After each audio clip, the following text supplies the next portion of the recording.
Nah, sebelumnya perkenalkan saya A.A. Nurisma Ramadan dari Prodi Pendidikan Teknik Mesin Universitas 11 Maret. Nah, di sini kita akan belajar mengenai alat ukur. Nah, alat ukur itu apa? Alat ukur berfungsi untuk mengukur barang atau benda yang akan kita ketahui angkanya. Nah, di sini ada dua alat ukur yang akan saya perkenalkan atau akan saya jelaskan. Nah, yang pertama itu ada ini adalah vernier caliper atau biasa kita sebut itu jangka sorong. Nah, yang kedua ini ada mikrometer. Nah, mikrometer. Nah, di kedua alat ukur ini memiliki ketelitian masing-masing. Nah, yang jangka sorong ini memiliki ketelitian 0,01 dan sedangkan di mikrometer ini memiliki ketelitian 0,01 juga.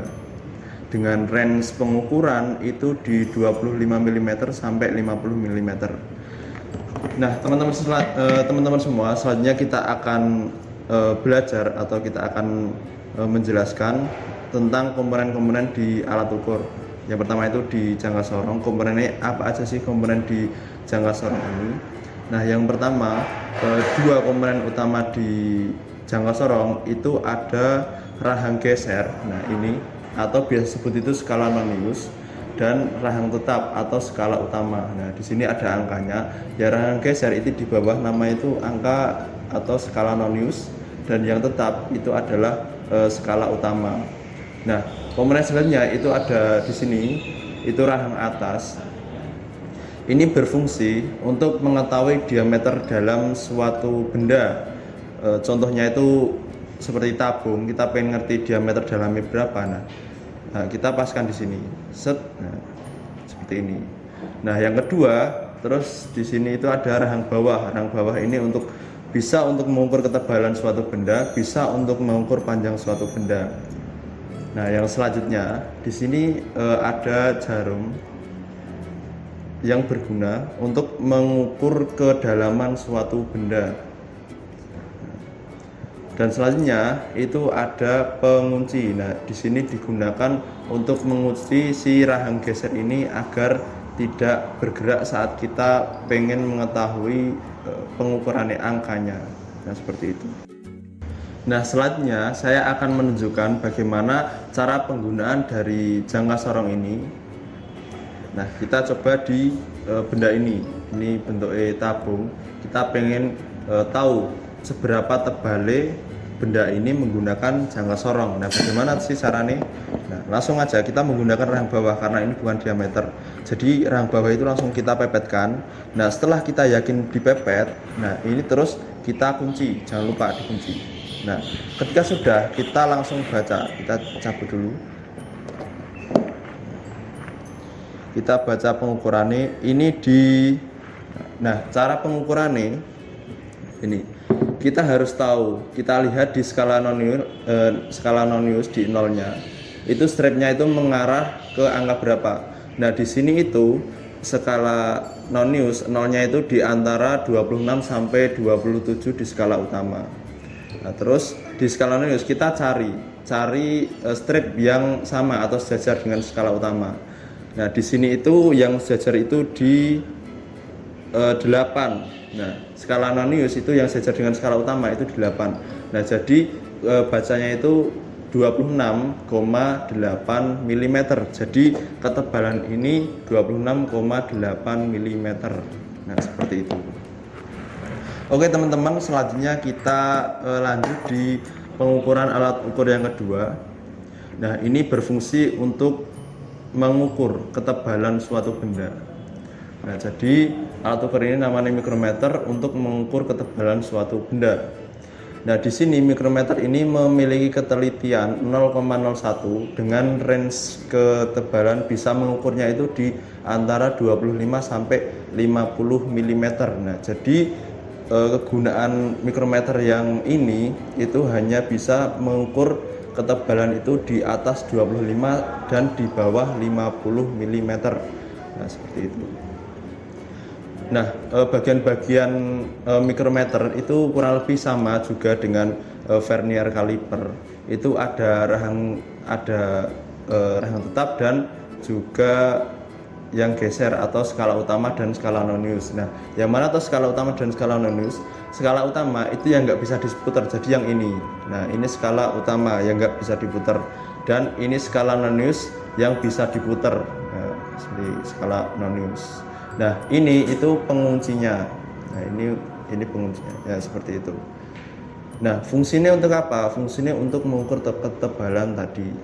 Nah, selanjutnya bagaimana cara pengkalibrasian si mikrometer ini.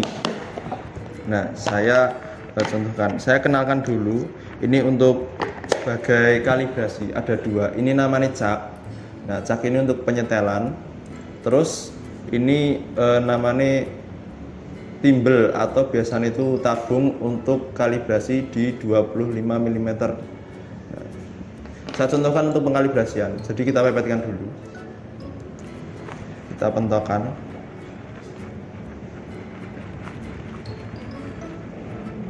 Nah, ini pemasangannya.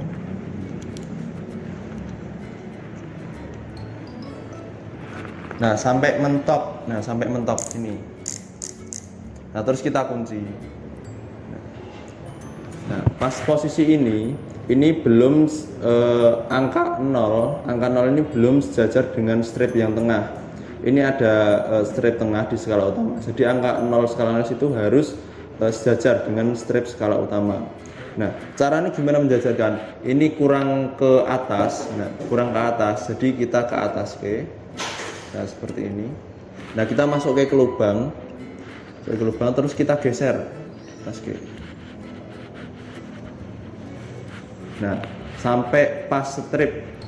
Jadi alat ukur itu sebelum pengukuran itu harus kita kalibrasi. Jangka sorong terus mikrometer itu juga harus dikalibrasi agar pengukuran itu tepat. Seperti itu. Nah, selanjutnya saya akan mencontohkan bagaimana cara pengukuran si mikrometer ini. Nah, ini ada balok nanti untuk sebagai pengukuran. Contoh pengukuran. Kita ambil yang sisi pinggir. Nah, terus kita kencangkan. Nah, jika sudah, terus kita kunci. Nah, terus kita baca. Nah, di sini angka yang muncul itu di depan 45 lebih 2 strip, jadi 47.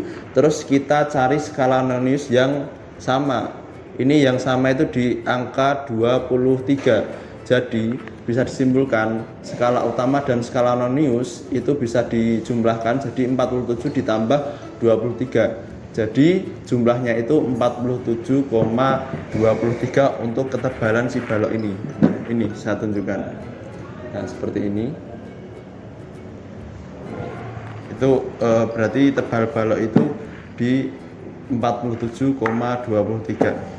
Nah, seperti itu tadi yang saya jelaskan mengenai mikrometer dan juga jangka sorong. Nah, dapat disimpulkan ya untuk jangka sorong tadi pengukurannya seperti itu dan bagian-bagiannya juga seperti itu. Nah, untuk alat ukur itu harus untuk penyimpanannya itu juga harus diperhatikan. Kenapa? Karena itu dapat mempengaruhi keefektifan dari alat ukur. Nah, contohnya ini dari jangka sorong dan juga mikrometer juga. Nah, jangka sorong harus juga ditempatkan di tempat seperti ini, nggak hanya ditaruh di sembarang tempat atau ditaruh di mana, nggak menggunakan pelindung. Nah, ini untuk jangka sorong atau alat ukur lainnya itu harus dimasukkan ke tempatnya. Itu untuk menjaga keefektifan si alat ukur. Nah, seperti ini. Nah, dan juga sebelum kita taruh di tempatnya itu harus kita bersihkan dulu, pastikan alat ukur itu bersih dari kotoran atau dari oli. Nah, jangan sampai pas kita menggunakan alat ukur jangka sorong atau juga mikrometer itu ada oli yang menempel terus dimasukkan ke tempatnya langsung tanpa ada pembersihan. Jadi itu sangat fatal juga, sangat salah. Jadi yang betul harus kita bersihkan terlebih dahulu untuk menjaga jangka sorong ini agar dapat prima terus untuk kita gunakan. Nah, seperti ini. Nah, ini untuk mikrometer. Nah, ini ada tempat khusus seperti mikrometer ini. Jadi alat ukur itu nggak sampai rusak.